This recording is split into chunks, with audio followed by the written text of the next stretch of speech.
inevitably, there are so many lies that are circulated about what is going on in my country that people are often apt to think that England is united behind Mr. Churchill, and that the English people know why they're fighting. Well, that is completely false. We used to live under a system of free speech and of free opinion, which, in principle, was quite all right. But for a long time now, and especially since the beginning of these hostilities, our British Constitution has been completely travestied. Instead of a system of free speech and free opinion, the English people live today under the worst possible form of dictatorship. Not the dictatorship of a patriot who desires to save his country, but the dictatorship of an oligarchy whose interests, for the most part, run completely contrary to the interests of the British people. To explain this, we've got to go back 1 second to the time when the British Empire was built up. This empire was built up by our great adventurers, such as Drake, such as Clive, such as Captain Cook. People who, in a certain sense, might be compared to the Norwegian Vikings. But these people, in the course of their conquest, may have committed acts of piracy and of banditism, does not take away from the fact that they were animated with a great ideal for their country and a desire to bring that country wealth and prosperity. Unfortunately for us, from the time of Queen Victoria and from the time of the Jew Disraeli, these conquests, which had been obtained by English genius and by the sacrifice of the best English blood, came the property of this tiny clique of people who actually control England today. These Jewish merchants, the Aryan merchants, and the aristocrats who have prostituted themselves to international finance have exploited, in the sole interest of their cliques, conquest and the riches that were conquered by real Englishmen.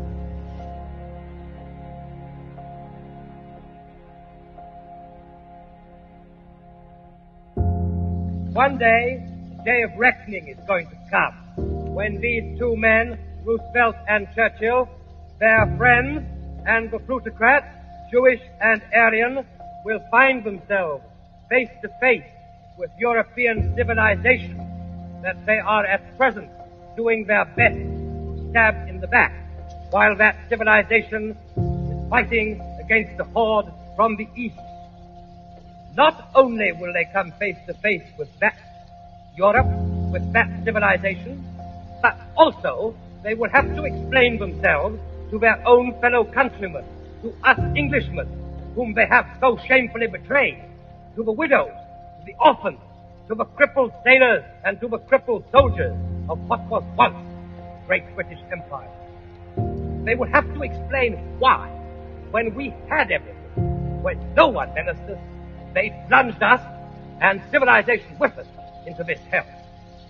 I didn't take the road to Berlin because I disagreed with Winston Churchill over the beverage plan, which incidentally has died, or as to how the British Post Office was to be run, but because I have the desire to walk along my English Piccadilly, 100 yards from which I was born, and to say what I like when I feel like saying it.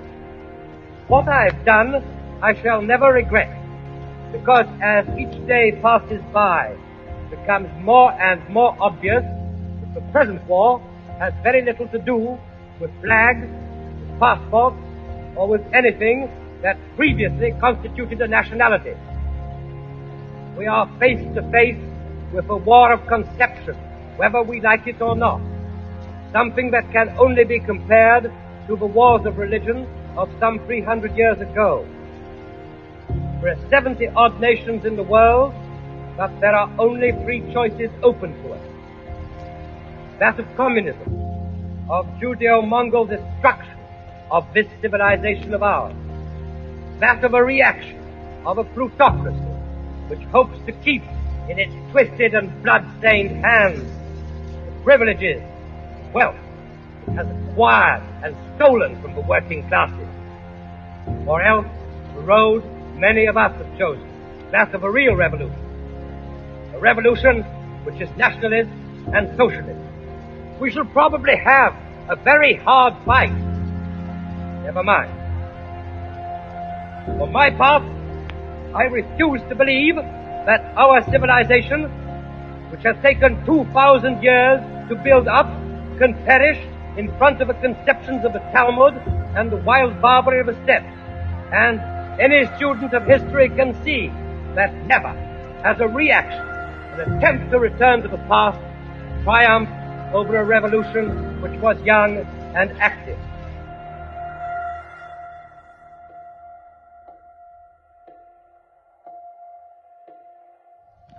But as an observer, I'm sure the sun will rise tomorrow, that the victory of the liberators of Europe, whether they come from the East or whether they come from the West, is a Jewish victory.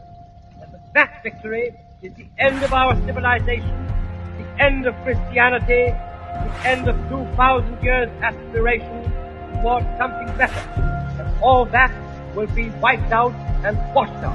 And it will disappear as Babylon disappeared, as Athens disappeared, and as Rome disappeared. And we shall be plunged in the dark, barbarous era because we will not have shown ourselves capable of defending that civilization, because we will not have been able to add our little link to the long chain of progress that our ancestors have handed on to us.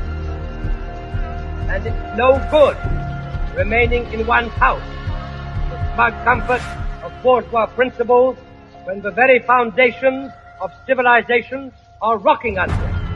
It's just as useless to try and read the future in the bottom of coffee cups or by night, and sitting up late and trying to study the stars to find out who'll win the war. It's also quite silly to think that somehow or other everything will work out all right. Because if one takes the trouble to study history after the passage of the barbarians, whole civilizations, their languages, and their people have completely disappeared from the face of the globe, like a sandcastle being flattened out by the waves of the sea, the seashore. But Mr. Roosevelt is building a lot of aeroplanes. Can't stop him doing it. If the English are preparing to invade Europe, we can't stop them trying. If the Russians cross the Polish border, it's very regrettable, but it doesn't change anything. It doesn't stop, as I've said, and many with me, for over 10 years. Mr. Roosevelt and his Jews are the festering sore of humanity. But the plutocrats of London wanted this war, and now they've got it. And that the communists are the greatest danger civilization has ever been faced with. The days of the destruction of Rome.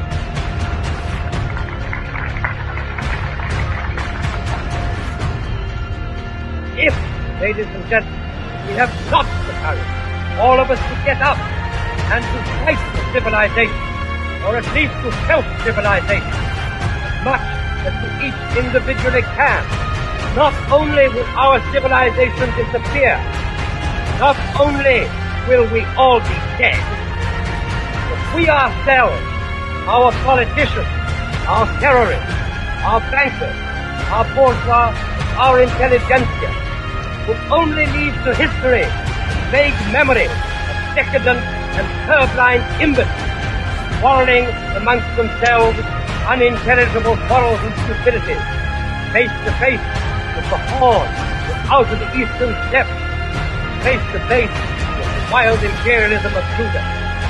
And we shall leave to history a record so pusillanimous, so vague, and so incomprehensible, barbarians that would have smashed it, hold in history the name, 1,000 times greater, 1,000 times more prestigious than ours.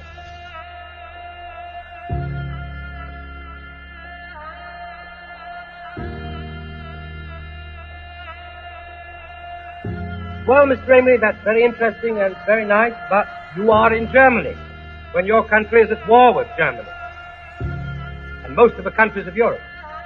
Then aren't you a traitor? Well, my good friend, only history will be able to judge whether I am a traitor or not.